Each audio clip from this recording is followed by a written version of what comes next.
Hello everyone, कैसे आप सभी लोग। उम्मीद करता हूँ बहुत अच्छे होंगे।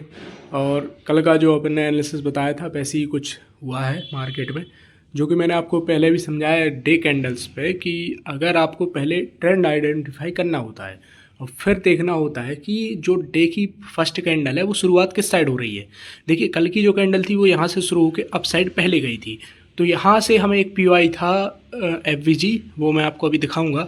वहाँ से कंफर्म हो गया था कि अब मार्केट अपना ये जो प्रीवियस डी कैंडल है इसका लो लेने वाली है। ये लगभग लगभग 100% कन्फर्म हो गया था यहाँ से कि अब यहाँ से लो इसका जाने वाला है। देखिए मैंने आपको पहले ही बताया था, पहले हमें क्या करना होता है, हाई ऑफ द डे और लो ऑफ द डे मार्क करना होता है। ठीक है, ये मार्क कर लिया। अब हमें टाइम फ्रेम अब देख लिया और कैंडल देखनी होती शुरुआत पहले कहाँ से हुई है। देखिए शुरुआत फर्स्ट हुई है काहे के लिए, अपसाइड के लिए, मतलब यहाँ पे कोई पीओआई होगा, कोई लिक्विडिटी जनरेट की होगी, उसको लेने के लिए मार्केट क्या कर रही है, जा रही है, और या शायद अभी ले लिया हो और अभी क्या लगाएगी अपना इस दिन का हाई ऑफ द डे। ठीक है, और फिर उसके बाद क्या करेगी, इस लो की जो पूरी लिक्विडिटी है यहाँ तक इसको पूरा हंट करेगी और इस ये कैंडल जो प्रीवियस डे कैंडल है उसके नीचे क्लोज करेगी। ठीक है, ये सिनेरियो रहेगा। सो अगर अपन देखें टाइम फ्रेम छोटा करके 2 आवर पे, देखिए पहला अगर देखें तो ये कि एफवीजी था इतना बड़ा, ठीक है, लेकिन अगर एफवीजी के साथ एक और चीज़ देखें हम इसमें अभी के लिए, ये कि था साथ में मिटिगेशन ब्लॉक। तो एफवीजी और मिटिगेशन ब्लॉक यहाँ से फिलहाल के लिए मार्केट ने क्या किया, रिजेक्शन लिया। लेकिन जो अभी तक मेरा मानना है, अभी अगर एशियन सेशन ख़त्म होने में टाइम है, तो एशियन सेशन में आज क्या होगा कि पहले लगाएगा high of the day Asian session में। क्यों? क्योंकि इसके पहले रेंज क्रिएट हो चुका है। रेंज के बाद होता है अक्सर हाई ऑफ द डे और लो ऑफ द डे, या लो ऑफ द डे, एक कुछ होता है। तो हाई ऑफ द डे अभी लगेगा। हाई ऑफ द डे कहाँ तक जाएगा, अभी अगर अपन टाइम फ्रेम को और छोटा कर दें तब हमें देखते हैं अच्छे पीवाईज। क्या एक जो पीवाई है कि हाँ यहाँ तक ही मार्केट आ सकती है, ये एफवीजी आप देख पा रहे होंगे, ये एफवीजी आपको दिख रहा है। ठीक है, इसको अगर मिटिगेशन ब्लॉक को फिलहाल के हटाएं और एक ये साथ में 2 एफवीजी, और इस एफवीजी के साथ जो मुझे कंफर्मेशन और दे रही है ये बीपीआर रेंज। अब मैं सब ड्राइंग्स को एक बार रिमूव करके आपको बताता हूँ क्या। पहले इसका ये मिडिल लाइन कर दूँ, ओके। सो अब हमें देखने को मिल रहा है क्या, एक बीपीआर रेंज यहाँ पे, ये आपको एक ही एफवीजी दिख रहा होगा, इन दोनों के बीच में दिख रहा है, और फिर क्या दिख रहा है, एक ही एफवीजी साथ में ये एफवीजी पूरा बड़ा। तो इन दोनों के जो एफवीजी हैं वो क्या कर रहे हैं, यहाँ से ओवरलैप, यहाँ से आपको दिख रहा है ये 1 आवर पे। तो मुझे जो लग रहा है कि क्या होगा, अभी मार्केट यहाँ तक जाएगा, यहाँ तक नहीं जाएगा तो कम से कम यहाँ तक तो जाएगा ही जाएगा। ठीक है, अगर फिलहाल के लिए अभी टाइम है एशियन सेशन एंड होने में, अगर एशियन सेशन यहीं पे एंड हो जाता है तब मार्केट यहाँ से फिर आपको डाउन साइड जाते हुए देखने को रेगुलर मिल जाएगी, सीधा क्या कहते अपना कंटिन्यू ट्रेंड कंटिन्यू करेगी, सेम कंडीशन रहने वाली है।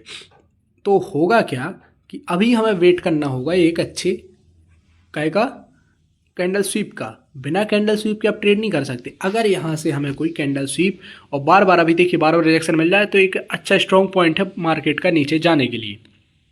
लाइक यहाँ से क्या स्ट्रक्चर अभी रह सकता है, जैसे कि मार्केट यहाँ से अप गई थी और फिर यहाँ से अगेन रिवर्सल अपना ट्रेंड कंटिन्यू, उसके बाद एक ये रिट्रेसमेंट हो रहा है, कहाँ तक हुआ ये एफवीजी और साथ में ये मिटिगेशन ब्लॉक, यहाँ तक एग्जैक्ट है ये मार्केट। अब इसके बाद मार्केट अपने आप को डाउन साइड ला सकती है, अगर यहाँ पर ज़्यादा मार्केट सस्टेन ना करे तो यहाँ पे एक अपने नेक्स्ट पीओआई तक मार्केट आपको जाते हुए देखने को मिल सकती है। अगर यहाँ से हमें, और दूसरा कंटिन्यू, अगर दूसरा एक सिनेरियो, अगर यहाँ से हमें मार्केट वापस ऊपर जाते हुए देखने को मिलती है तो ये पीओआई है क्या, एक एफवीजी और साथ में बीपीआर रेंज, यहाँ पे मार्केट जाके आपको डाउन साइड आते हुए देखने को मिल सकती है।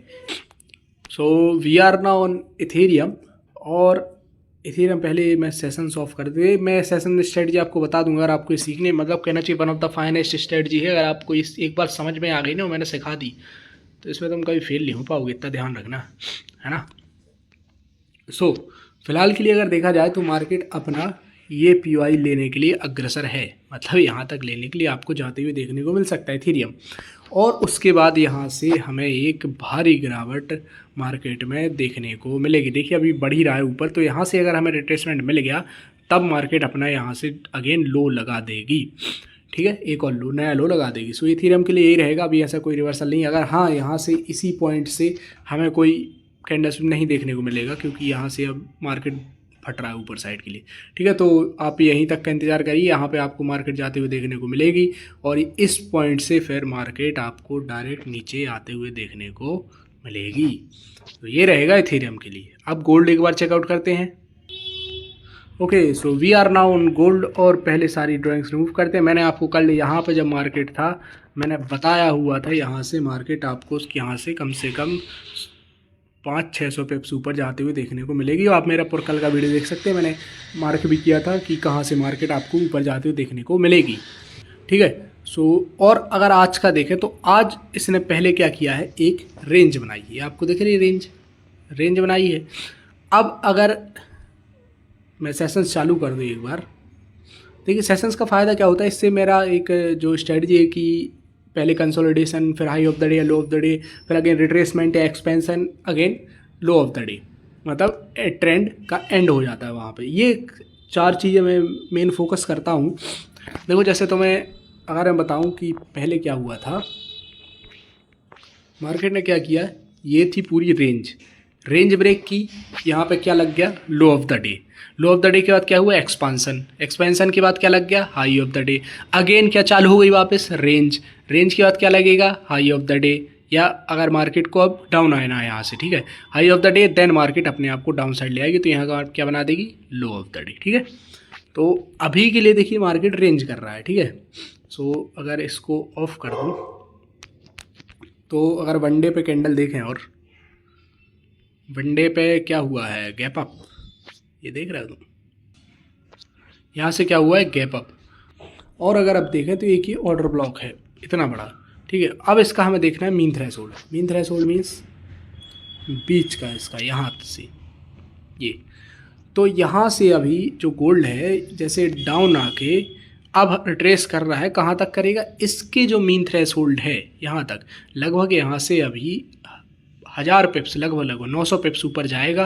फिर उसके बाद मार्केट आपको रिट्रेस करते हुए देखने को मिल सकता है गोल्ड का लेक। और टारगेट मेरा सिर्फ एक ही रहेगा, क्या, ये लो रेजिस्टेंस लिक्विडिटी जो अभी बना दी है मार्केट ने, ये आपको दिख रहा है 1 2, यहाँ से कैंडल काउंट करिए, 1 2 3 4 5, सॉरी 1 2 3 2 5 कैंडल्स सेम कलर की हो गई है।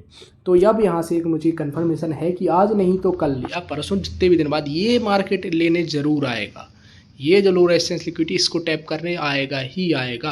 और क्योंकि ये ऊपर इसलिए जा रहा है क्योंकि ये भी एक लो रेजिस्टेंस लिक्विडिटी है। लेकिन अगर आप गौर करें तो ये कैंडल क्या है, इस कैंडल के इनसाइड बार में है। इनसाइड बार में होने के बाद अब मार्केट ने क्या किया, ये कैंडल यहाँ से काउंट करी, 1 2, ये तो इनसाइड बार में है, ये भी इनसाइड बार में, 3 4 5 कैंडल सेम कलर की। तब मार्केट रिट्रेसमेंट किया कहाँ तक, इस कैंडल तक।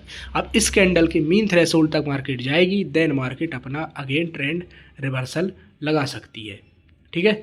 सो ये रहेगा गोल्ड के लिए, वेट करिए, यहाँ तक के लिए वेट करिए, यहाँ से आपको एक अच्छा गिरावट देखने को मिल सकती है, ठीक है। सो ये रहेगा अपना ओवरऑल गोल्ड, बिटकॉइन और इथेरियम के एनालिसिस। होप आप समझ गए होंगे मेरी बातों को। थोड़ा सा वेट करिएगा, जो मैंने पीओआईस बताए हैं वहाँ पे आप देखिए, वहाँ से आपको मार्केट अपना डायरेक्शन देगी, ठीक है। सो ओवरऑल ये रहेगा अपना एनालिसिस। मिलते हैं कल कुछ नई स्ट्रेटजी, नए सेटअप, नए विज़न के साथ। तब तक के लिए अपना ख्याल रखिए। Have a good day.